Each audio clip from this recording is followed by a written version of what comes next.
Depending on where you're from, you and I could have had very different experiences with Harry Potter. Hi, so I'm a big Harry Potter fan. I've been to all the midnight releases of the books. I've been to all the midnight releases of the movies. I've seen it countless times. I've read it countless times.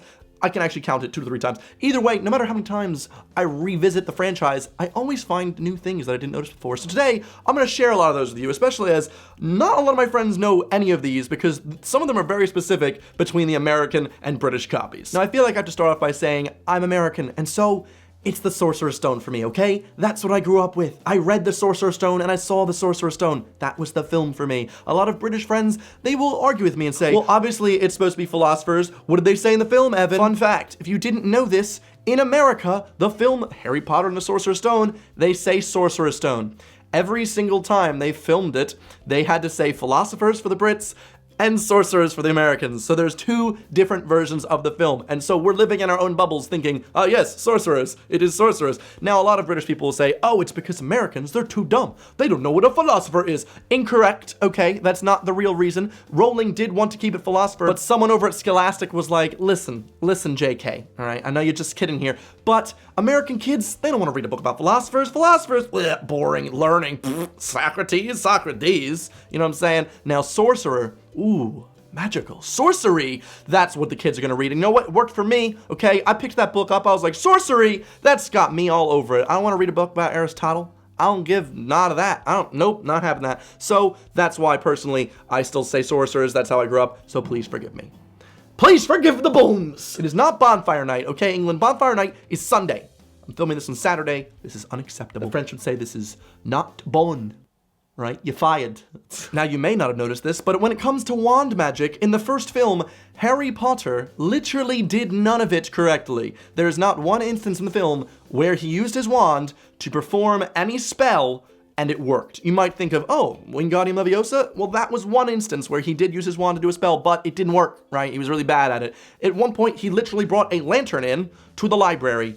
Lumos, anyone? Hello? He didn't learn that yet. Of course, it was his first year. We're gonna give him a break. I just think that's really funny that in a film about magic, no magic from the main character. Didn't know how. Also, if you recall, there's a scene in the Sorcerer's Stone where Fred and George throw snowballs at the back of Pearl's head, which now that you think about it, literally was just hitting Voldemort in the face.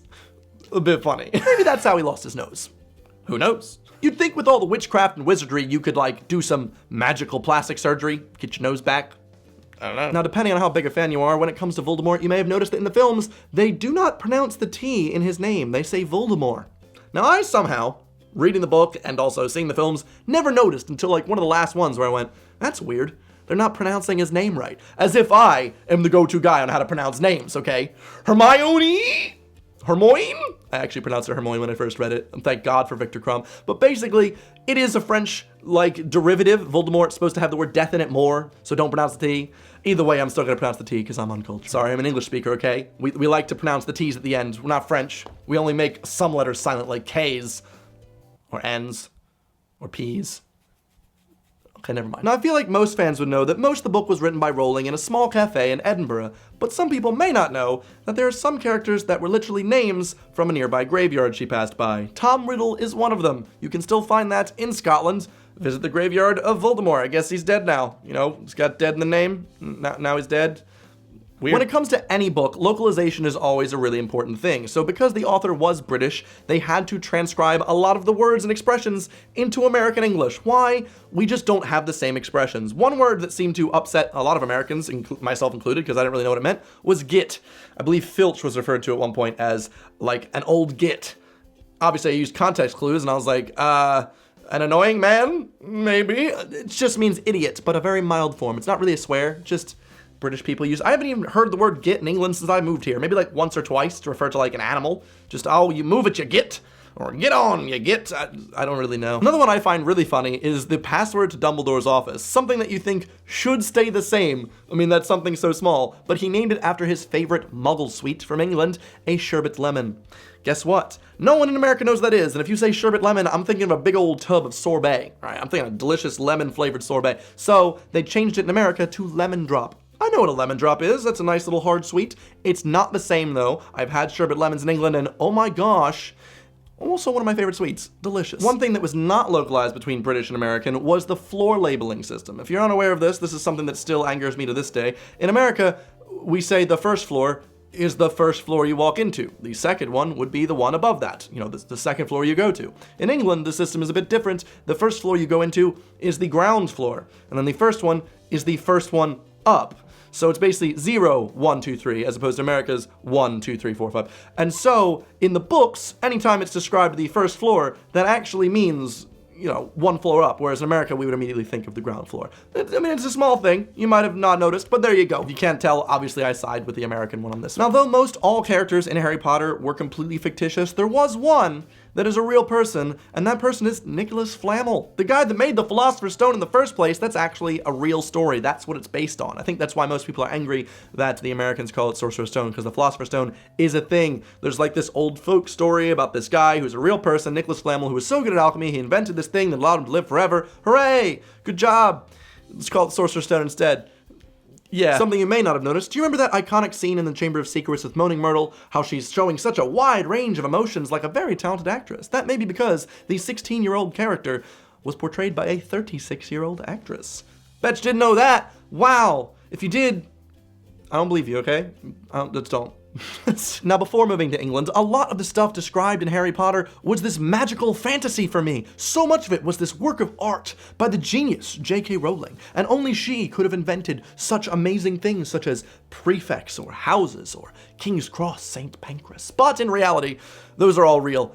I'm not gonna lie, I didn't know those were real places. I moved to England and I found out prefects are a real thing, okay? The whole system, there's so many references in Harry Potter to British culture that I just don't think Americans can get. Like, you'll still enjoy the books and the films massively, yes, but there's so much more that you will enjoy if you get the little references to British culture in it. First of all, to put it in American terms, boarding schools are a popular thing that people can go to in the UK, and they have housing type systems, similar to Hufflepuff, Ravenclaw, Gryffindor, Slytherin. Everyone has their own houses, and everyone's kind of competing and saying they're the best house. That is one of the coolest things I've ever learned about England. Wow. Also prefects, the head of house, that type of thing. That is a real thing as well. It's basically like a hall monitor, kind of. That is a thing. It's not just magic, okay? Real stuff. Now, everyone can understand the concept of the night bus. I mean, that's a crazy kooky bus that takes you downtown. Well, guess what?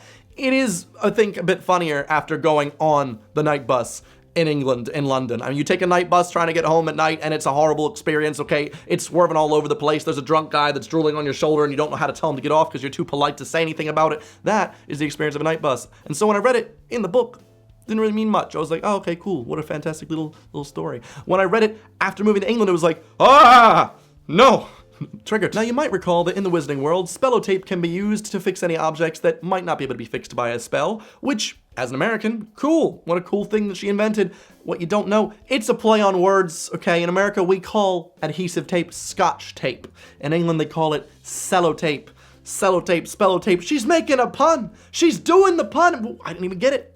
You can't get it. There's so much more you can enjoy. So much more. Now, one fact that I find that nobody that I know knows before I tell them is that Hogwarts Express was meant to leave from Euston Station, not the iconic King's Cross St. Pancras. When describing the station in the book, Rowling was actually describing Euston Station, but could not remember whether or not it was Euston or King's Cross, so went with King's Cross instead. Well, worked out because I feel like King's Cross is a better station in my opinion anyway. But yeah, that one in itself is pretty darn cool. Stop the works of fire. Literally. How long can you have fireworks in this country? It has been going on for 3 hours! Now, I feel like most every Harry Potter fan would have noticed this at this point, but just in case there's some of you out there that haven't, we'll set the scene. It's the Goblet of Fire. Someone has put Harry Potter's name in it. In the book, Dumbledore, he calmly requests, Harry, did you put your name into the Goblet of Fire? In the film, did you put your name into the Goblet of Fire? There's a bit of, not calm there. Well, those are all the fun facts that I noticed, but please be sure to leave me a comment on how many of those you didn't know, and also if there's some that I missed that you noticed, please tell me. I'd love to hear about that. And lastly, be sure to Wingardium Leviosa subscribe, because you know what? Do videos every Sunday. I'm loving it. Thanks for watching. I'll see you guys next week. Goodbye. Oh, I shaved.